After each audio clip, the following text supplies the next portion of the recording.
Have you ever woken up and thought, is this really going to be my life forever? I used to feel that way. Every morning felt like Groundhog Day. Sit, wake up, work, come home, repeat. I had money, career, everything society said was success. But inside? Completely empty. Until one sleepless night, I was Googling, why do I feel so meaningless, and stumbled across this. The best teachings of the Buddha aren't about religion. They're the exact blueprint to escape the psychological matrix that 90% of us are trapped in. And after 6 months of applying them, my life completely flipped. Not suddenly perfect, but finally peaceful. I still work, still have challenges, but my inner game is completely different. Today, I'm going to share those exact best teachings with you. 7 specific insights that transformed me from an anxiety-ridden zombie into someone who actually enjoys being alive. Want a taste right now? Do this with me. Put your hand on your heart, close your eyes, and count 10 heartbeats. Just focus on that rhythm, nothing else. Done? Did you notice, for those 15 seconds, your monkey mind was completely silent? That's your first glimpse of the inner peace we're about to dive deep into. These best teachings of the Buddha will show you how to access that state anytime, anywhere, right in the middle of chaos. No monastery needed, no years of meditation. Just 7 simple shifts in perspective. If you're ready to stop feeling like a prisoner in your own life, if you want to finally understand why you suffer and the exact way to end it, then stay with me. We're starting right now with the first insight, the revelation that blew my mind about the true nature of suffering and why most people are fighting it completely wrong.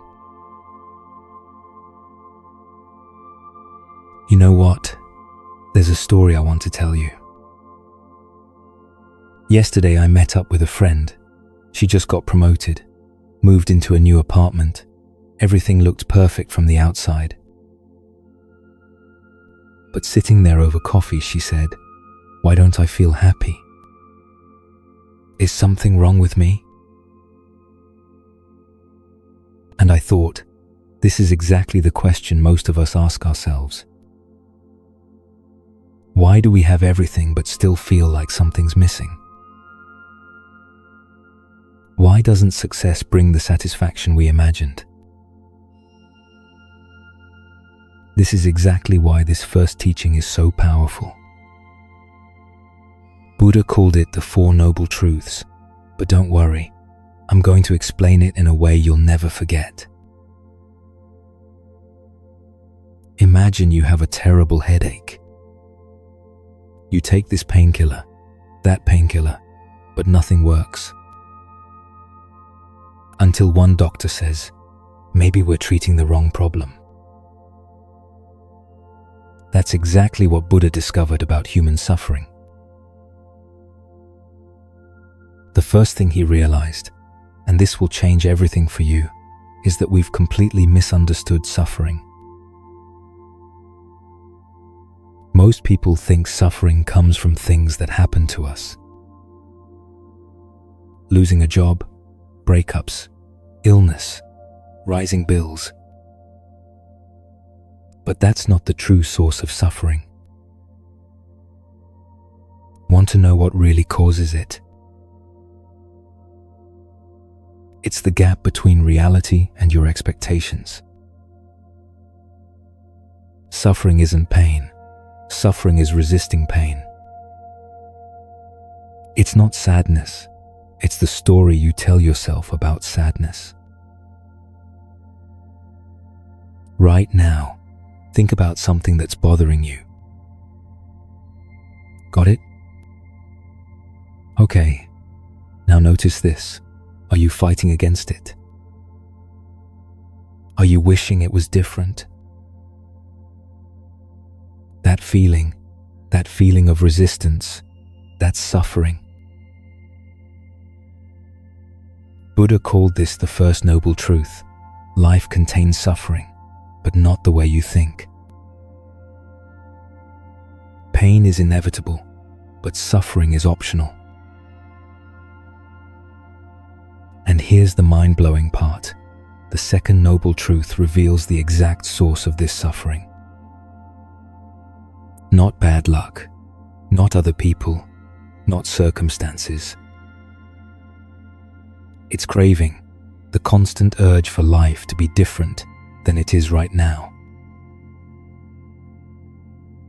You crave success, then when you get it, you crave more success.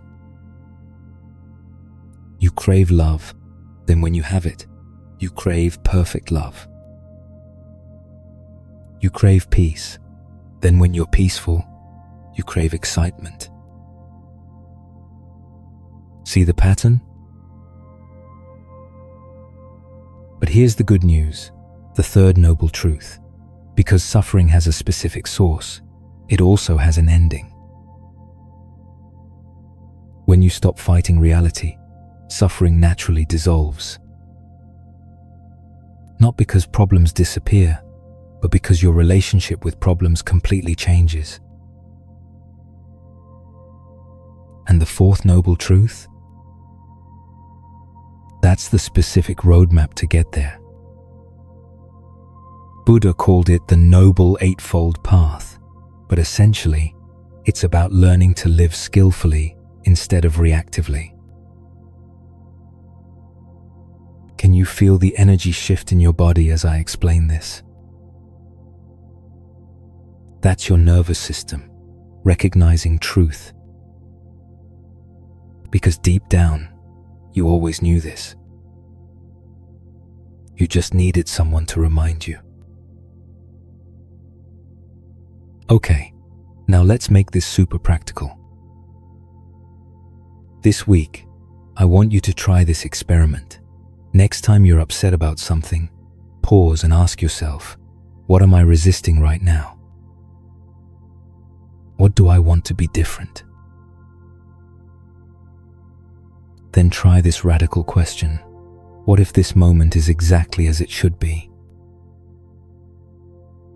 Not forever, just right now.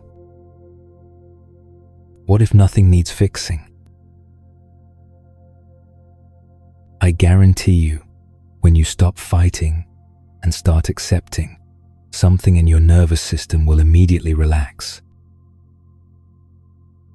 This isn't giving up.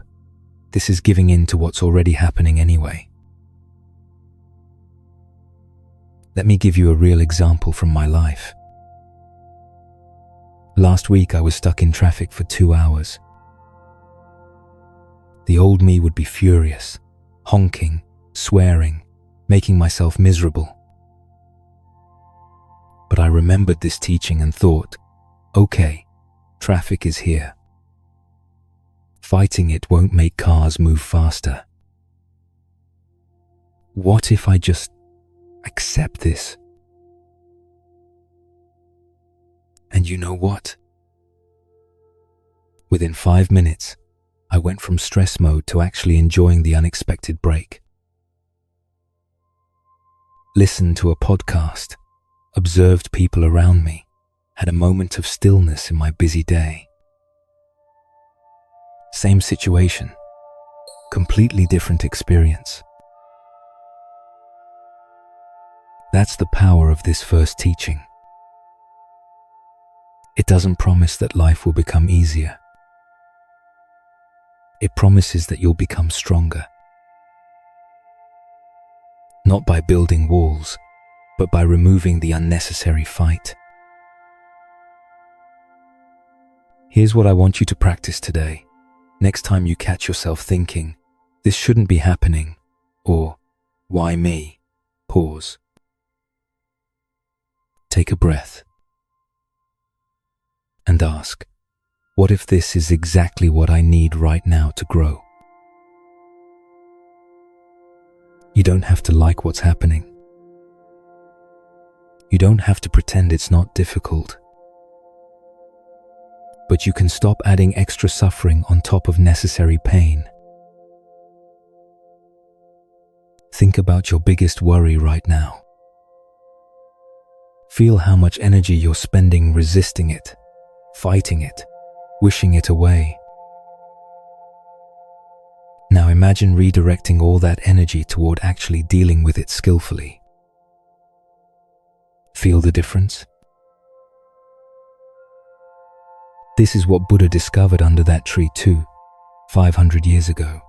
We suffer, not because life is hard, but because we make it harder than it needs to be.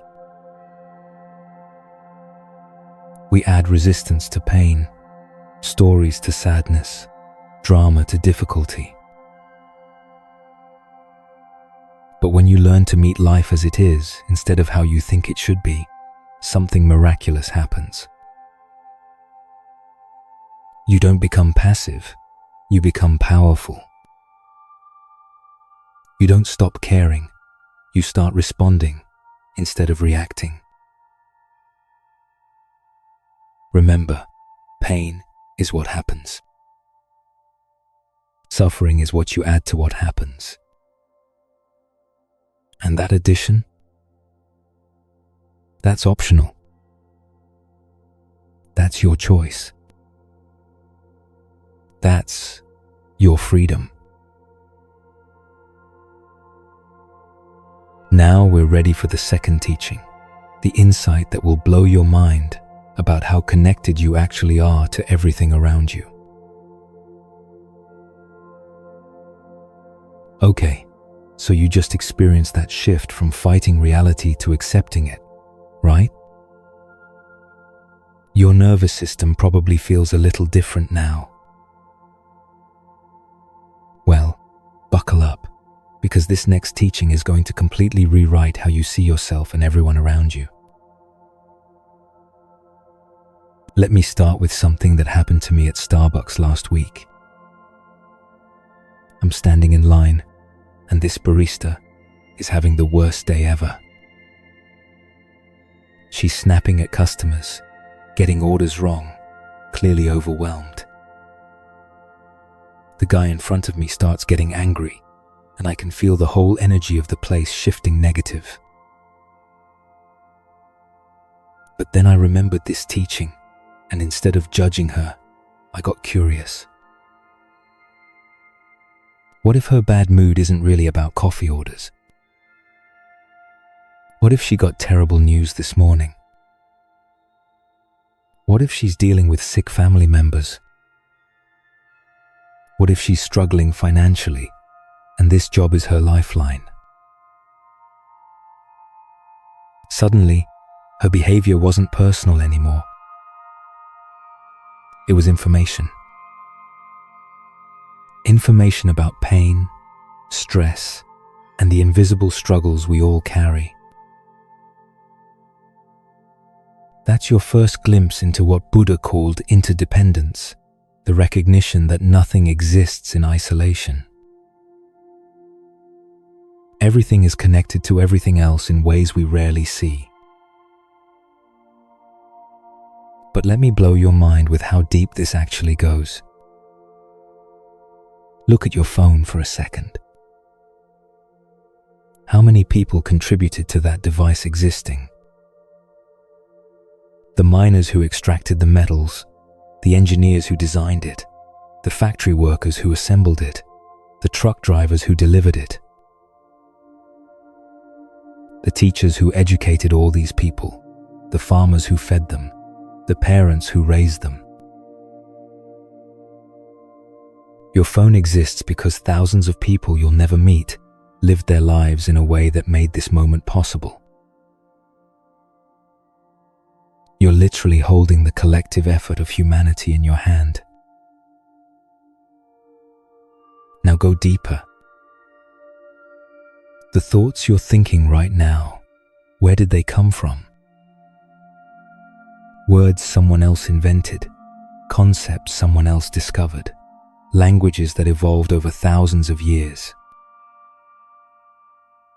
Even your personality was shaped by every person who ever influenced you, every book you read, every movie you watched. You think you're separate, but you're actually the entire universe expressing itself through this unique point of awareness you call me. This isn't just beautiful philosophy. This changes everything about how you handle relationships and conflicts. When someone cuts you off in traffic, you're not experiencing their rudeness.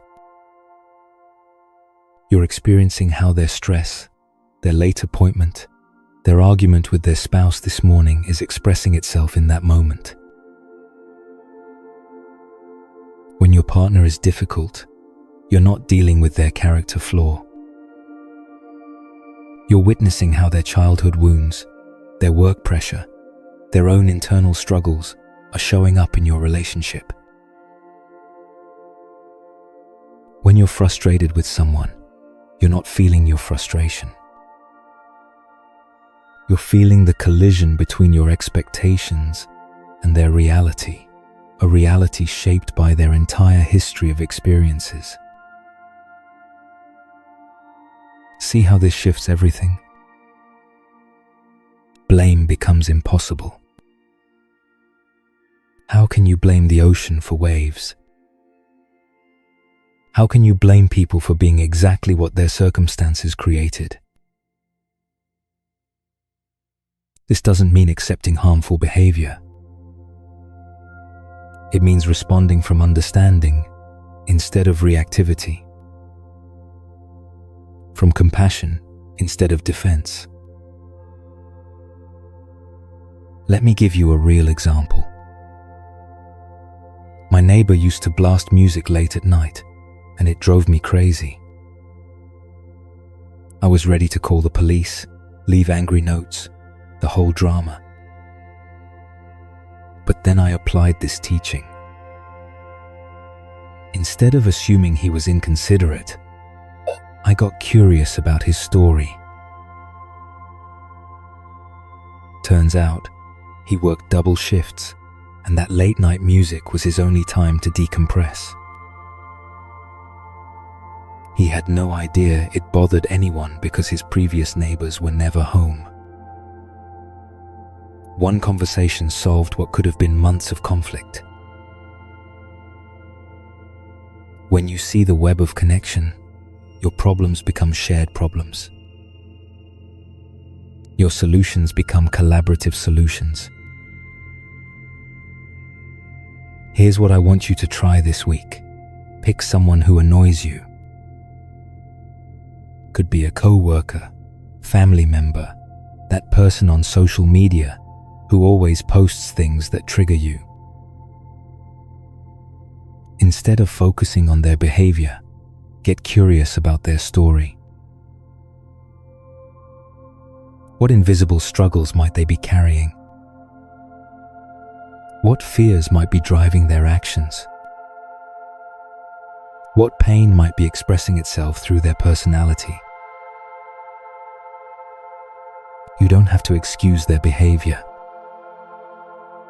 You don't have to become their therapist. Just practice seeing them as a human being, carrying invisible burdens, just like you. And here's where it gets really interesting. When you start seeing how connected everything is, you realize that your healing helps everyone. Your peace contributes to collective peace.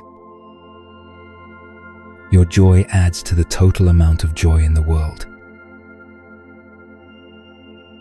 Every time you choose love over fear, understanding over judgment, presence over reactivity, you're not just helping yourself, you're helping the entire web of life that you're connected to. Think about the people who've most influenced your life. Their kindness didn't just help them, it created ripples that are still spreading through you to everyone you meet. You're literally carrying their gift forward.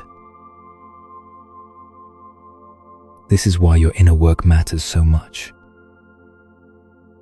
This is why healing yourself isn't selfish, it's generous. When you become more peaceful, patient, and present, everyone in your orbit benefits. But here's the beautiful paradox. The more you realize how connected you are, the more you can let go of trying to control everything. You start trusting the process of life because you see that you're not separate from it. When you're struggling, you're not struggling alone. The entire universe is supporting you through every person who offers help, every resource that appears, every moment of unexpected grace. When you're succeeding, you're not succeeding alone. Your achievements are the result of countless seen and unseen contributions from the web of life you're part of. Right now, as you're listening to this, feel into that connection.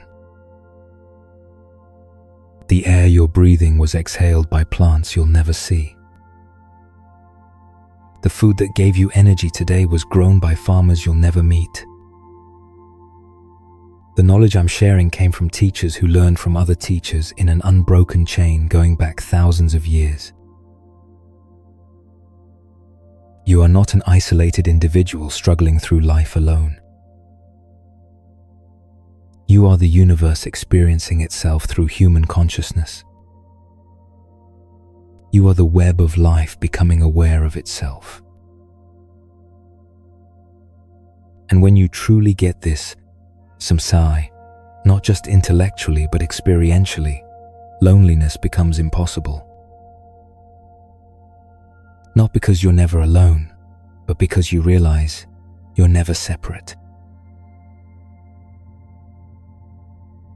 This brings us perfectly to our third teaching, Cain, because once you understand your connection to everything, you're ready to discover who you really are beneath all the stories you tell about yourself.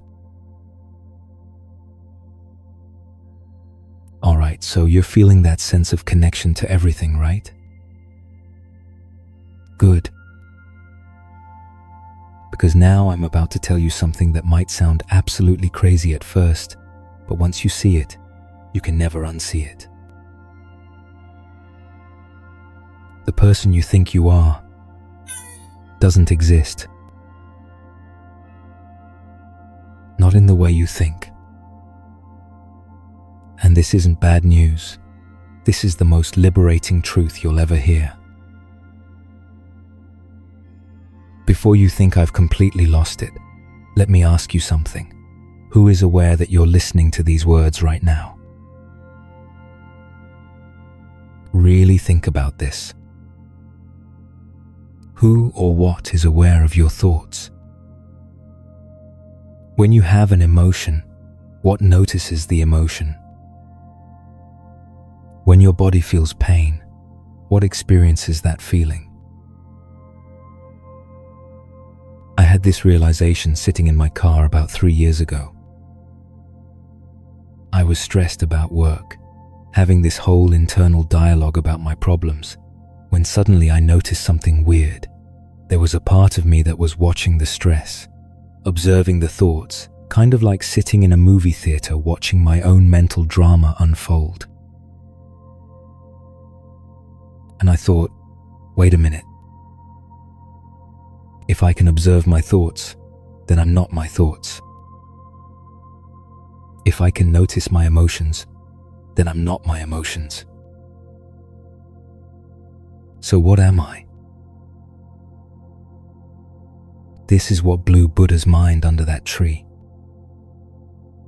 He realized that what we call self is actually just a collection of thoughts, memories, preferences, and stories.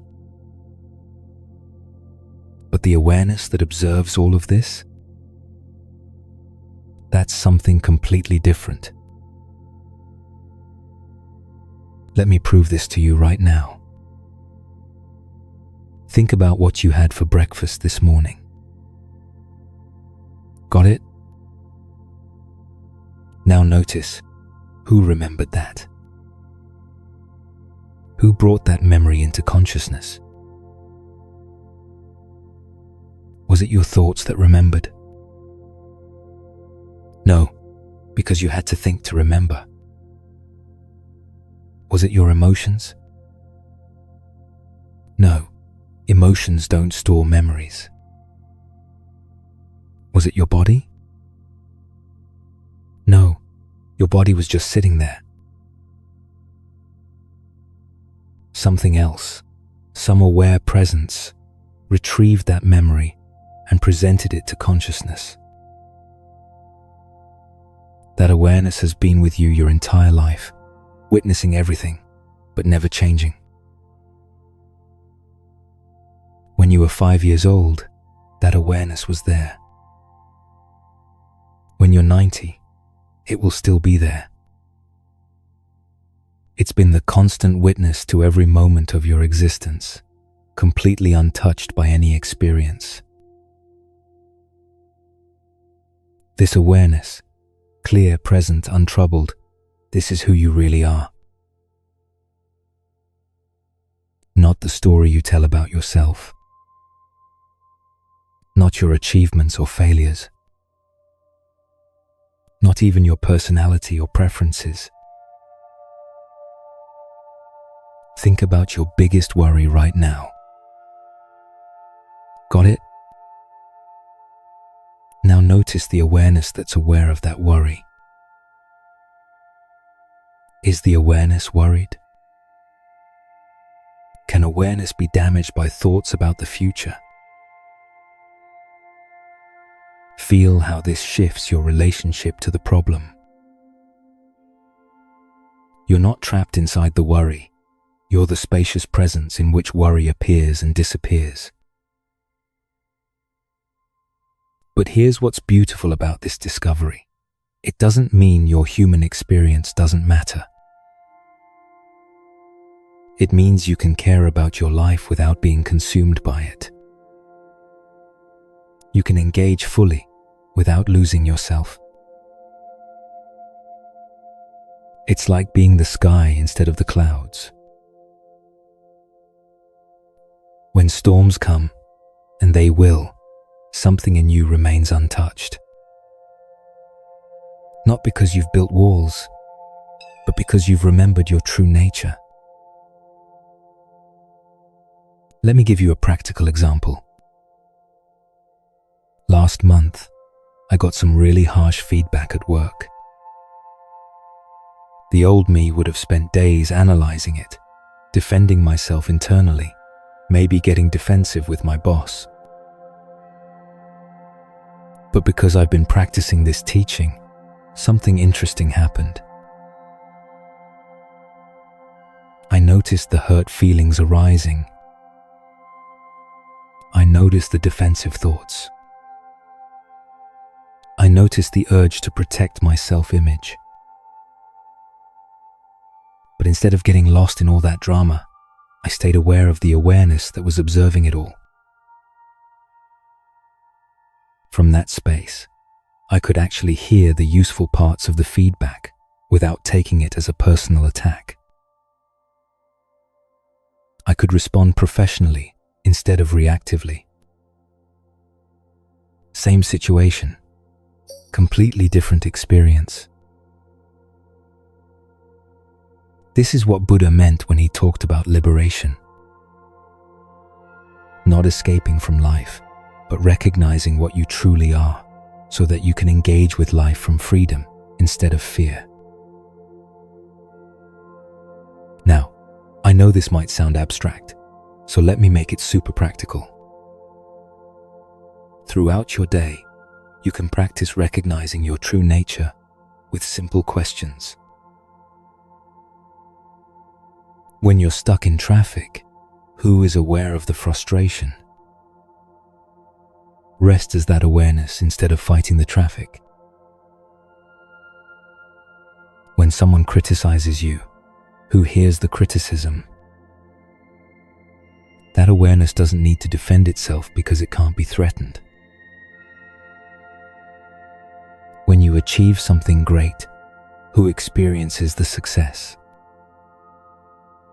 That awareness doesn't need the achievement to feel complete. This isn't about becoming detached or not caring. It's about caring from a place of fullness instead of emptiness. Loving from abundance instead of need. Living from presence instead of anxiety. Here's a simple practice you can try right now. Close your eyes for a moment and ask yourself, what am I aware of right now? Maybe you notice sounds, physical sensations, thoughts, emotions. Now ask, what is aware of all this? Can you sense that aware presence? It's not thinking about itself. It's just aware. It's not trying to be present. It simply is presence. That's your true face. That's who you've always been beneath all the stories. The crazy thing is, once you start recognizing this awareness throughout your day, everything becomes easier. Not because your problems disappear, but because you're no longer fighting them from a place of personal damage. You can have difficult conversations without defending yourself, because there's nothing to defend. You can receive criticism without taking it personally because you know it's not about the real you. You can love someone without needing them to complete you because you're already whole. This doesn't happen overnight. It's like training a muscle. The more you practice resting as awareness instead of getting lost in experience, the more natural it becomes. But here's what's amazing. Even recognizing this truth for just a moment can shift everything. Because once you taste your real nature, you can never fully believe the story of limitation again.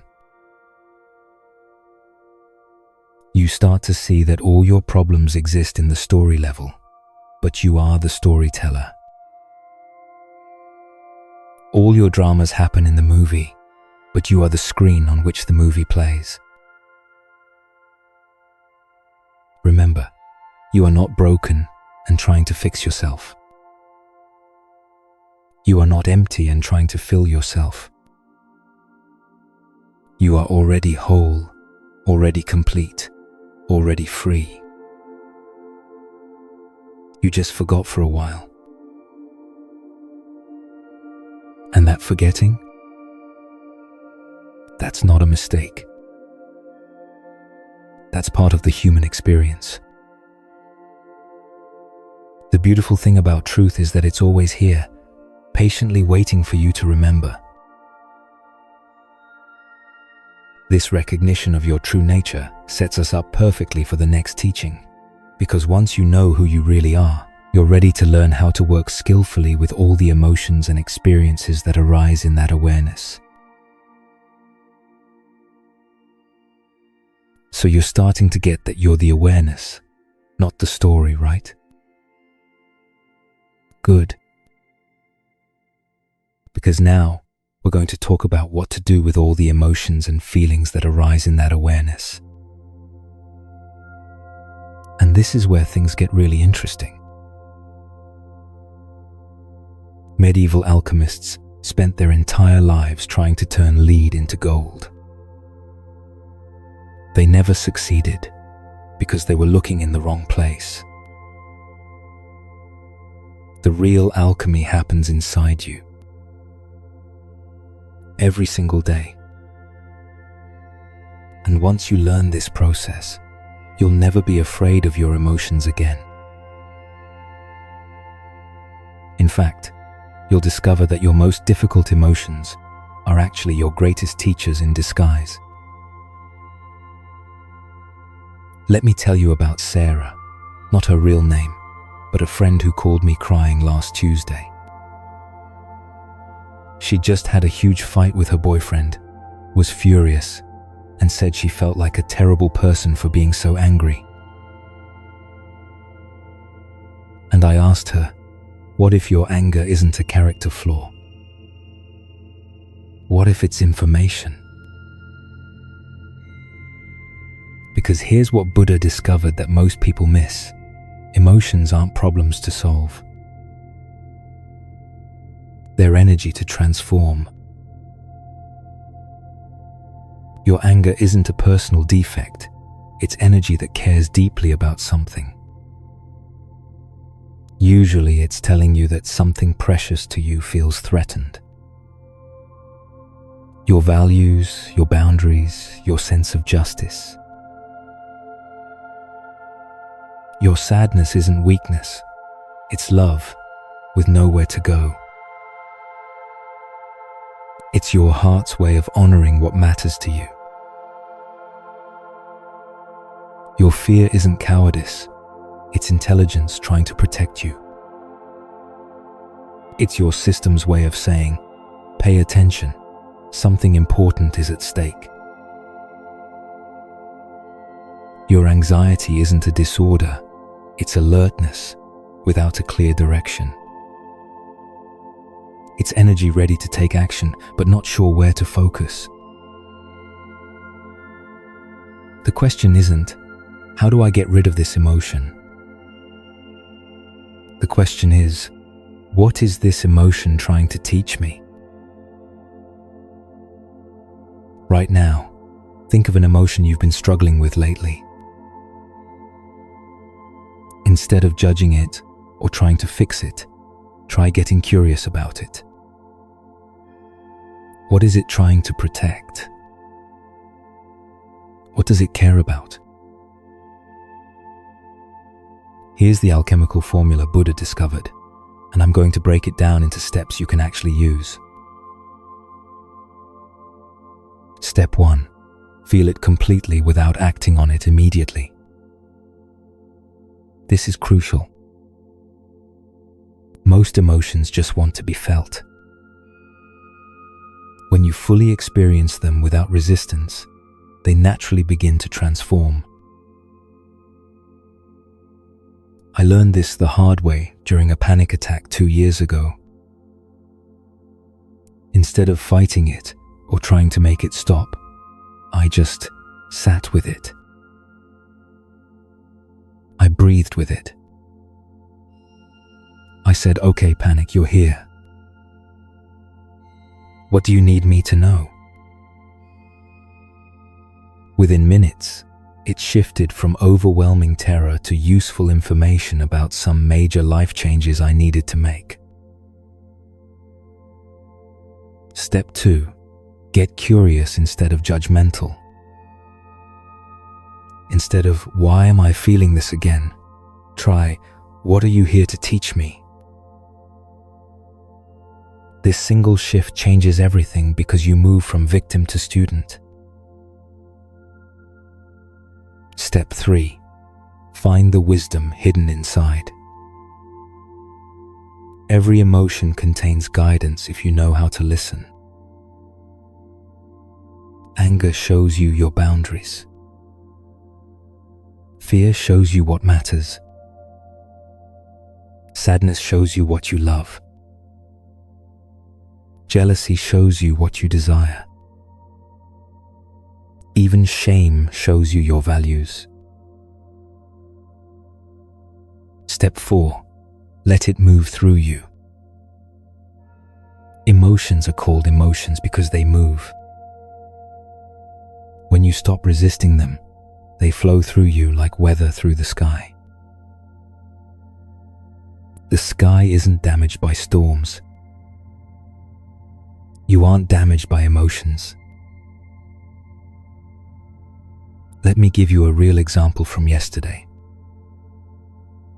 I was stuck behind someone driving ridiculously slow, and I felt irritation rising. Old me would have either suppressed it and felt tense all day, or gotten angry and ruined my mood. But I used this teaching.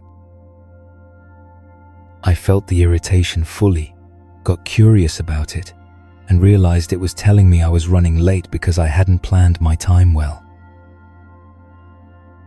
The emotion was actually useful information about better time management. So, instead of staying irritated with the driver, I texted the person I was meeting, let them know I'd be a few minutes late, and used the extra time to listen to music and actually arrive more relaxed than if I'd rushed. Same situation, completely different outcome.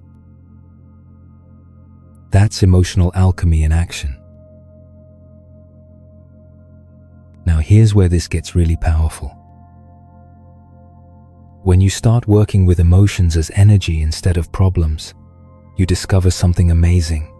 You can actually use them as fuel for transformation. Anger can become fierce compassion. Think about every social justice movement. It started with someone's anger about injustice, transformed into determination to create change.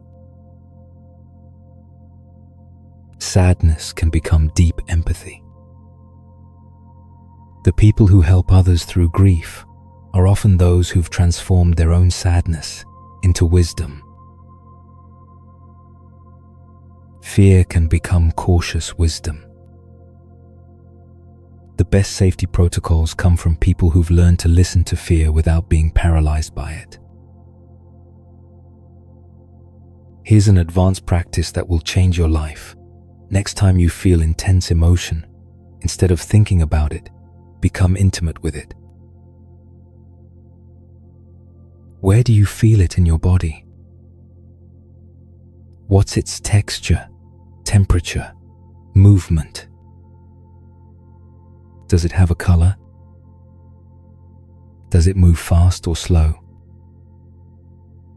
Is it sharp?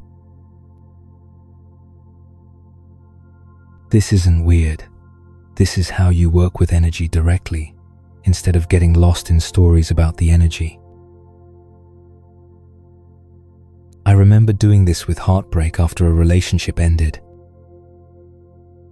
Instead of thinking about what went wrong or trying to fix it, I just felt the actual physical sensation in my chest. It was like a heavy, dark, slow-moving weight. As I breathed with it and stayed present with the sensation, something remarkable happened. The weight started to move, to shift, and underneath it I found this incredible sense of space and freedom. The heartbreak was actually my heart breaking open to more love, not less. That's the real alchemy. When you stop being afraid of your emotions and start partnering with them, they become your allies instead of your enemies. But here's the key. You're not trying to change the emotion. You're creating space for it to change itself. When emotions feel safe to be felt, they naturally transform. And here's the beautiful paradox. When you're no longer afraid of any emotion, they stop controlling you. When you can be with anything, you're truly free. This doesn't mean becoming emotionally numb. It means becoming emotionally intelligent. It means responding instead of reacting. It means using your emotional energy skillfully instead of being used by it. Try this for the next week. Every time you feel strong emotion, pause and ask, what gift is this bringing me? What is this here to teach? Don't try to fix or change anything. Just listen. You'll be amazed at how much wisdom is available when you start treating your emotions as messengers instead of enemies. This emotional mastery sets us up perfectly for our next teaching, because once you can work skillfully with your inner world, you're ready to learn how to navigate the external world with the same wisdom. Okay, so you're getting good at working with your emotions as energy instead of problems. That's huge. But now, I want to talk about something that's going to save you years of unnecessary suffering and frustration. Before Buddha discovered the middle way, he tried everything. And I mean everything. He lived as a prince with every luxury imaginable, the ancient equivalent of unlimited money, perfect food, beautiful clothes, zero responsibilities. Then he swung completely to the other extreme, starving himself, sleeping on beds of nails, basically torturing his body, thinking that would lead to enlightenment. Neither worked. And that's when he had this breakthrough that changed everything. The secret isn't in the extremes. It's in the gentle middle. And this applies to absolutely everything in modern life. Let me tell you about my friend Mike. This guy was the king of extremes.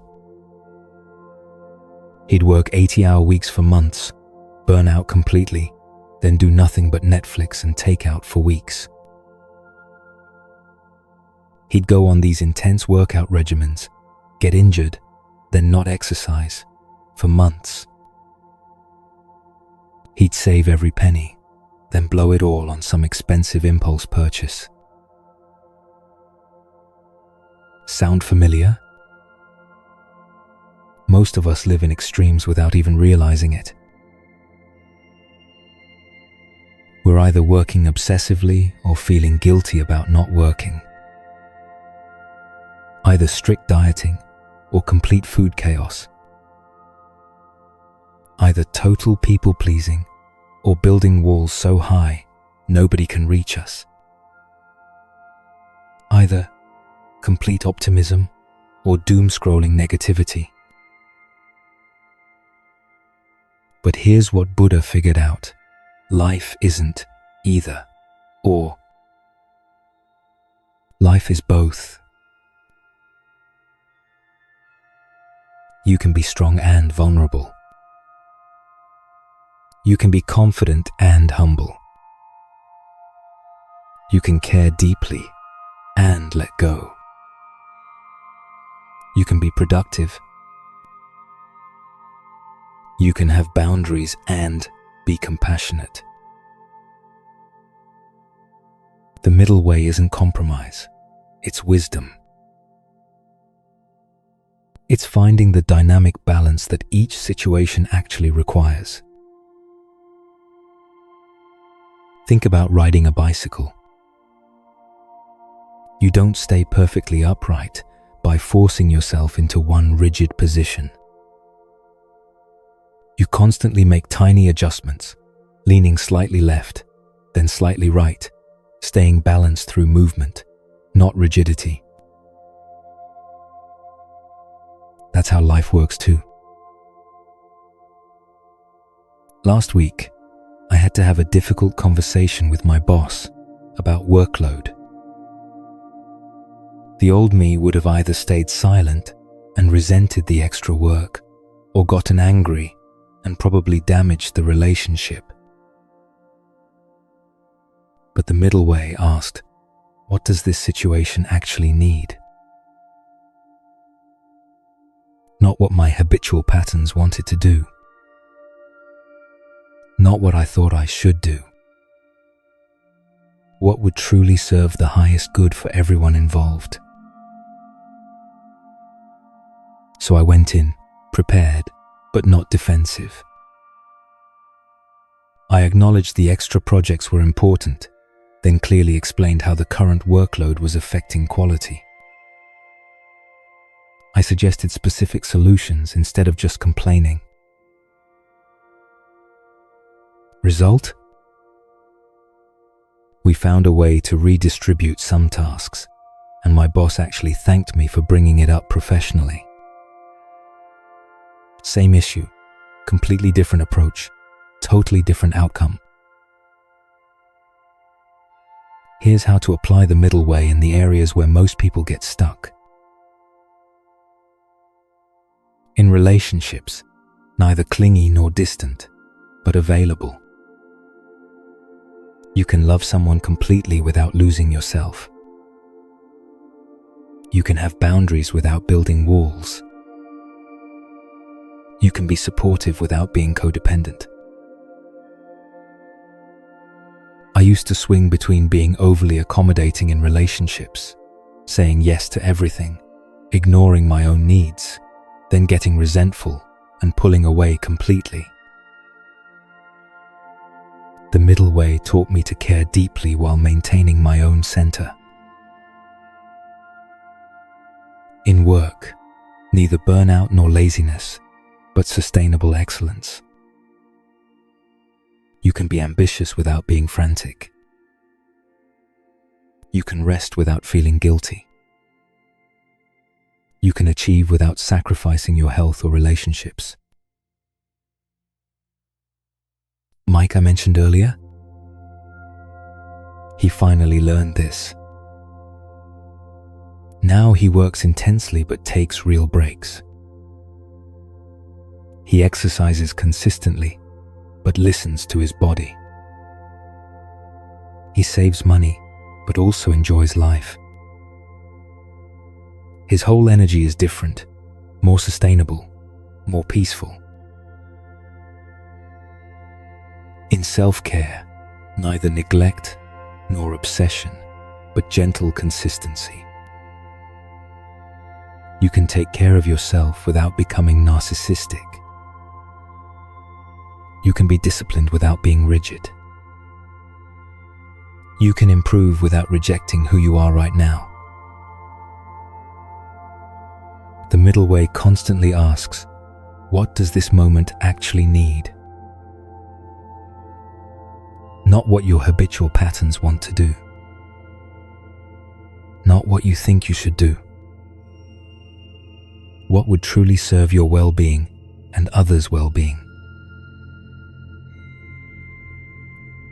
Sometimes, the middle way looks like setting a firm boundary. Sometimes it looks like complete surrender. Sometimes it's taking action. Sometimes it's being still. Sometimes it's speaking up. Sometimes it's staying quiet. The key is developing the sensitivity to feel what's actually needed instead of reacting from old patterns. Here's a practice that will change your life. For the next week, before you make any significant decision, pause and ask yourself, what would wisdom choose here? What serves the highest good? Not what you want. Not what you think you should want. Not what would be easiest or most dramatic. What would actually be most skillful? You'll start to notice that wisdom rarely chooses extremes. It chooses what's appropriate for each unique situation. Let me give you another example. I had a friend going through a rough breakup who was asking whether she should fight for the relationship or cut all contact forever. Both extremes. The middle way? Give him space to figure out what he wants while staying open to whatever unfolds without chasing or running away. That's the thing about the middle way. It's not passive. It's actually the most active choice because you're responding to reality instead of reacting from conditioning. When you're triggered, the middle way asks, how can I respond from my higher self instead of my wounded self? When you're making big decisions, it asks, what choice honors both my needs and others' needs? When you're facing challenges, it asks, how can I be both realistic about the difficulty and open to possibilities? This isn't about being perfect or never making mistakes. It's about developing what Buddha called right action, actions that come from wisdom instead of reactivity, that create harmony instead of conflict, that honor both your truth and others' truth. Here's what's beautiful about the middle way. The more you practice it, the more natural it becomes. You stop getting pulled into dramas because you're not feeding the extremes that create drama. You become like water, able to be soft enough to nourish and strong enough to carve through rock, taking the shape that each situation requires without losing your essential nature. People will start noticing something different about you. You'll have this quality of being both grounded and flexible, both caring and unattached, both present and peaceful. This middle path of wisdom prepares us perfectly for our next teaching, because once you know how to find balance in your choices, you're ready to discover how your greatest difficulties can become your greatest strengths. You know, there's a reason the lotus is Buddhism's most sacred symbol. It's not because it's beautiful. Plenty of flowers are beautiful. The lotus is sacred because of where it grows. In mud. In the darkest, murkiest, most impossible places. Yet it emerges pristine, unstained, absolutely magnificent. Your difficulties aren't obstacles to your growth. They are your growth. And this teaching is going to prove it to you. Let me tell you about the worst year of my life. 3 years ago, everything fell apart at once. Lost my job, relationship ended, health issues, financial stress, the whole catastrophe. I remember sitting on my bathroom floor at 3 a.m., crying and thinking, I can't handle this anymore. But here's what's wild. Looking back now, that year was the most important year of my life. Not because it was fun, it absolutely sucked, but because it forced me to develop qualities I never would have developed otherwise. The job loss taught me resilience and self-reliance. The breakup taught me how to love myself instead of needing someone else to complete me. The health scare taught me to prioritize what actually matters. The financial stress taught me resourcefulness and gratitude. Every single difficulty grew something beautiful in me that prosperity never could have created. And that's the lotus secret. Your most challenging experiences aren't happening to you, they're happening for you. Think about this for a second. Every person listening right now has grown beautiful qualities from difficult experiences. Your compassion, where did it come from? Probably your own suffering taught you how others feel. Your wisdom, where did that come from? your mistakes.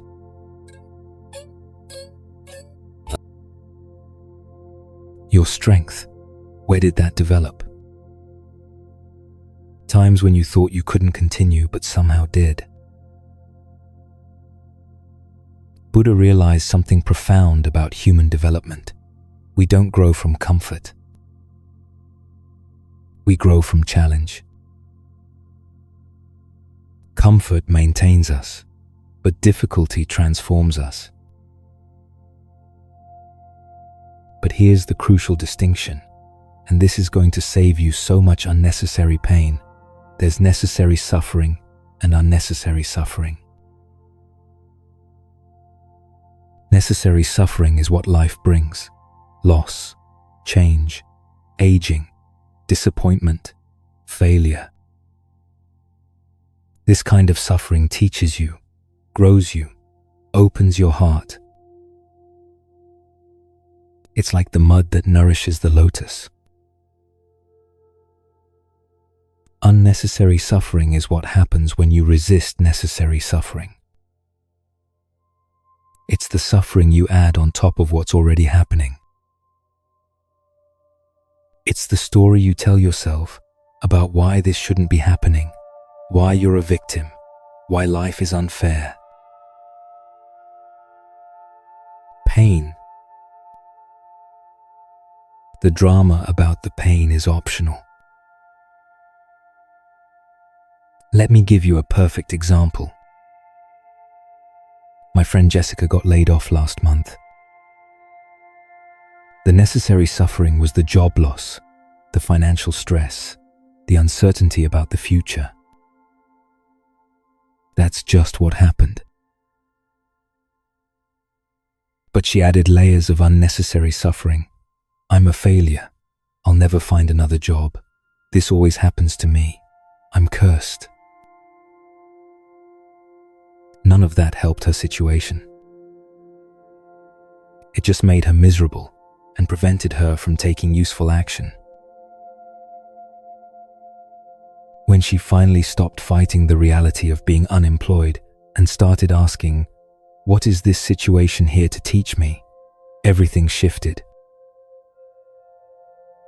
She realized she'd been staying in that job out of fear, not fulfillment.